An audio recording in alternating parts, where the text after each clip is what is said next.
Le commerce mondial bondit en 1994 avec des volumes échangés en hausse de 11%. Une année faste liée au redécollage de l'Europe après une année 93 calamiteuse. Suivent ensuite 5 années d'envolée des échanges internationaux à 7,2% par an grâce à la baisse des coûts de transport, de communication et la libéralisation des échanges. C'est aussi le choc des délocalisations menées par les multinationales vers les émergents et une série de méga-fusions-acquisitions transatlantiques. En 1998, la crise des émergents provoque une rupture. La sortie massive des capitaux les plonge dans une récession brutale. Les émergents, dont la Chine, vont alors adopter des stratégies mercantilistes et accumuler des devises pour ne plus s'y faire prendre.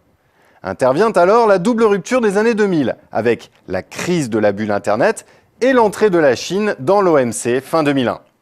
Avec la complicité des multinationales, les émergents misent alors sur le faible coût du travail pour attirer la production réexportée en Occident.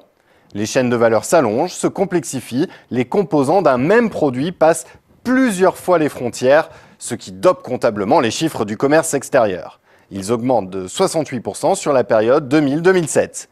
Les pays émergents sont alors les grands gagnants. Mais la crise de 2008-2009 rebat les cartes.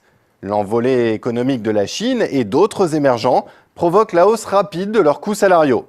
D'ailleurs, ils montent aussi en gamme et leurs importations de produits à forte valeur ajoutée ralentissent. La production se recentre ainsi par grandes zones continentales, les chaînes de valeur se raccourcissent, ce qui explique une part sensible du ralentissement des échanges.